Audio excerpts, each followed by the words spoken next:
Hey, Larry DiVizio here. What you're seeing on the screen is a northern flicker, and the bird is working on a nest in a dead tree about 30 feet off the ground. My wife and I were up at our cabin in northern Michigan, and as usual, we head outside, start a fire in the morning, and are going to make breakfast out there. And we could hear the tapping of the bird, and it took a little bit of time to track him down, but when we did, we found him up there making the nest, and he, at that point, was on the outside of the tree, hadn't gotten into the heartwood yet. But after about maybe 2 hours of work, I had gone back to check on him, see what was going on, because he was still working at it, and I saw that he had gotten inside the tree, and I had to grab the camera.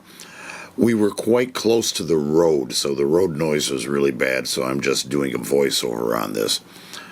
But northern flickers are common to all of North America, and what's odd about them is that, unlike other woodpeckers, they don't necessarily feed on insects from inside trees.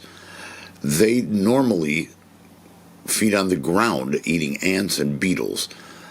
There are some that stay in the northern climates in the winter. Most of them migrate. But the ones that stay up here, they'll eat berries and all kinds of different things. My wife went through the list. It was quite long. So not all of them leave, and you may see them in the winter, but it's kind of unusual. But this guy just kept working and working.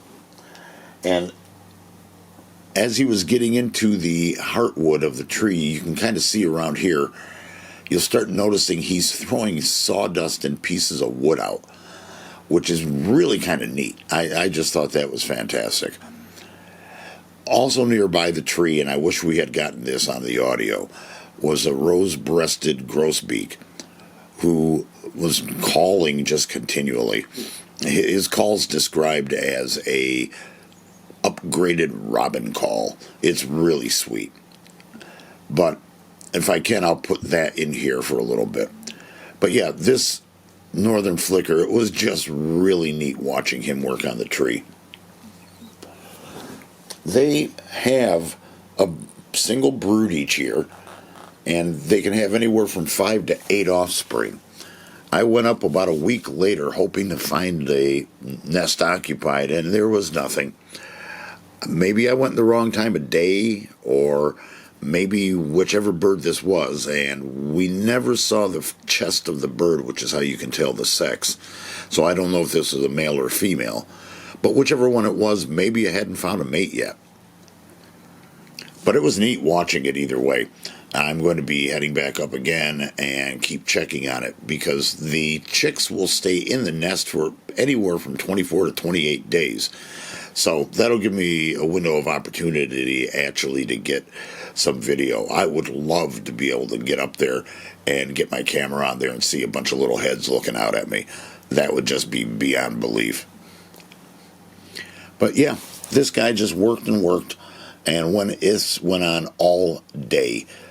So he probably ended up getting the cavity made, if that's what he was doing. The cavity's usually, from what I read, 13 to 16 inches in size, so that's pretty darn good.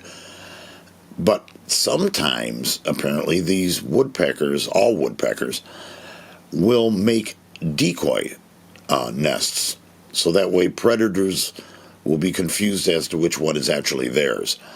So that could have been the case here. I can't imagine that this poor bird would go through all that work just to make a decoy, but maybe he does.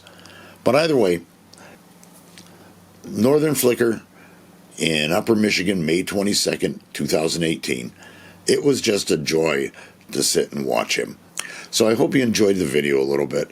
I enjoyed shooting it and watching this bird peck away. My wife kept watching him, and it was just an interesting experience. So, as always, do me a favor, subscribe, share the video, say you like it, tell your friends, your neighbors, people on the street, anybody who will listen about my channel. And as always, head out, have some fun in the outdoors, and always be safe.